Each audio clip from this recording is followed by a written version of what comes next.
funeral. When a Mason is buried with a white lambskin apron. And understand, folks, Jesus said in Matthew 7:15, he says, beware the false prophets who come to you dressed in sheep's clothing. Ooh.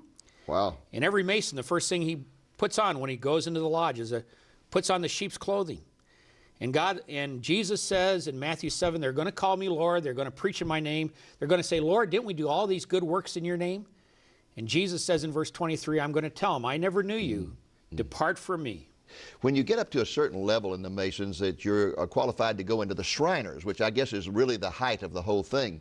And then you talked about the distinctive headgear that they wear, the fez, and which we've seen all these at circuses, at parades. They come down the street on their motorcycles wearing their fez. Tell us, first of all, what is the Shriners and what is the significance of that fez? Well, you'll see the men in the shrine parades and Yes. shrine circus wearing their red fez. In order to be a Shriner, you have to reach the highest degrees of Freemasonry, either the 32nd degree of the Scottish Rite or 13th degree of the York Rite. And then you're allowed to go into the shrine. And sadly, many Christians have gone into this, which is hard to understand, because in order to be a Shriner, in the initiation, every Shriner takes a blood oath of allegiance to Allah as his God and Muhammad as his prophet. Now, are you kidding me? No. And in light of 9/11, you got to wonder, how can any Christian take a blood oath of allegiance when God absolutely forbids that in the Ten Commandments? And yet they're not even allowed to pray in the name of Jesus at the lodge, are they? No. But you swear allegiance that Allah is your God, Muhammad is your prophet. You are then given this red fez with the Islamic sword and crescent encrusted in jewels on the front of it. And you'll see men wearing this. And people say, well, why do they wear the red fez? It is because if you study history, during the 7th and 8th century, as the Muslims swept across North Africa, they came to Fez, Morocco. And in Fez, Morocco, there was a large community of Christians. And Muhammad had ordered the slaughter of all the infidels, meaning Christians, who would not bow down to Allah and Muhammad as the prophet. And the Muslims went in with the Islamic sword, and there in Fez slaughtered thousands of Christians. And then they took their Fez hats, and they dipped it in the blood of Christians, glorying in the defeat of Christianity. And that's why the fezzes are red, representing the blood of Christians defeated by the Islamic sword, which they have encrusted in jewels on the front.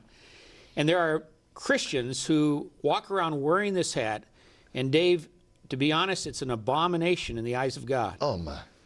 Well, folks, I tell you, this is just one of the many stories that you will read in this fascinating book by Dr. Carlson. And as I said, I couldn't go to bed last night. I just kept reading and reading and reading, one incredible story after another.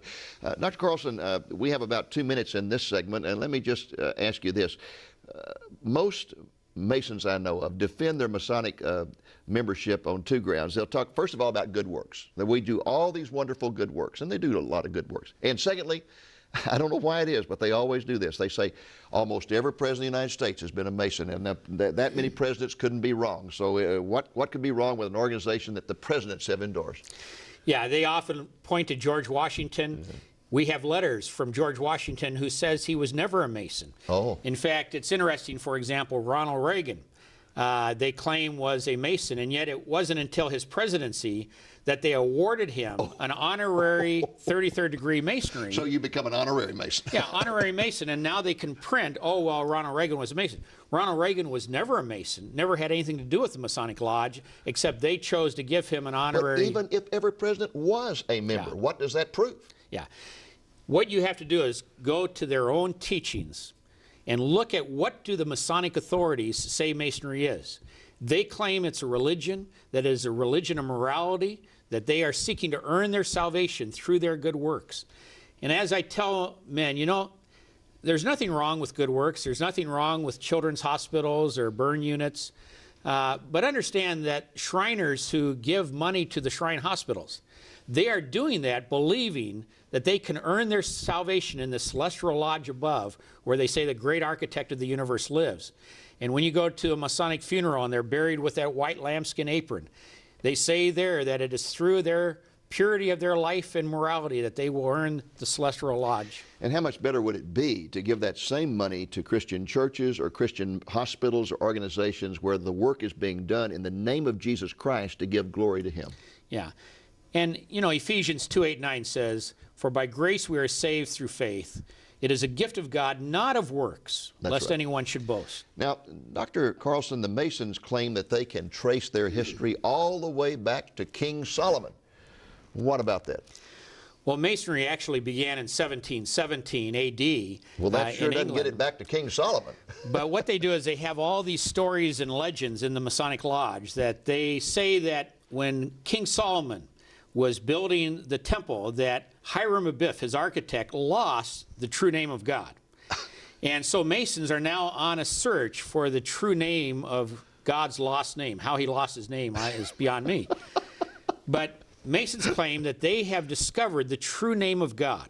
And when you get to the 7th degree, the Royal Arch degree of the Scottish Rite, they say that the true name of God that was lost, that all Masons worship, is Jobulin. It's written in their ritual books, JBO. It is a combination of 3 deities. They say that the true God is a combination of Jehovah, Baal, and remember Elijah fighting the prophets of Baal, yes, and Osiris, the Egyptian sun god, and they say that that makes up the Trinity. I'll tell you, folks, God is not going to share His glory with pagan fertility cults of Baalbek and with Osiris, the Egyptian sun god. And yet this is what they say in the 7th degree is the true name of God that all Masons worship. Then when you get to the 17th degree of the Scottish Rite, you discover that they have a secret password. And they whisper this word only in the Masonic Lodge. And only Masons, they say, know the true password that will get them into heaven. Oh. And they are given this in the Masonic Lodge. Well, we have seen thousands of Masons come out, and I have learned what they all say is a secret password given to them that they will say when they enter eternity. And the secret password in the 17th degree is Abaddon. Well, the first time I heard that, I said, you know, I've heard that somewhere. Well, yes. And in the book of Revelations, chapter 9, it says that the chief demon over the pit of hell, his name in Hebrew is Abaddon. The chief demon over the pit of hell. Incredible. And Masons say that is their secret password that will open up eternity to them. Before we began this television program, for almost 23 years, I had a radio program across the nation. And about once every 6 months, I would do a program about Masonry. And I would get a flood of mail. Now, I expected the mail to be from enraged Masons, but it wasn't. Nearly all the mail came from wives of Masons, and it read like a broken record. They would read like this: "My husband claims to be a Christian. He goes to church twice a year, Easter and Christmas, or he goes to church once every 6 months, or he goes to church once a month, but he never misses a lodge meeting. And I feel like this is a point of separation between the two of us because he says it's all secret hocus pocus."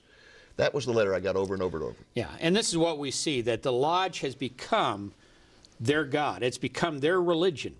And when you give many Masons the option between Jesus Christ and the lodge, they choose the lodge. I saw this happen when I went to a church up in Indiana to preach. And I walked in the door, and there's a huge chart on the wall.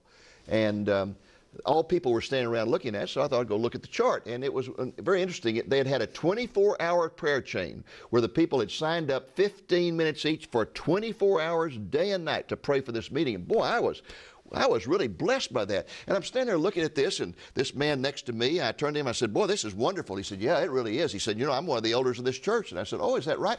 Where is your name on there?" He said, "Oh, well, my name's not on there." I said, "Why?" He said, "Well, I had a lot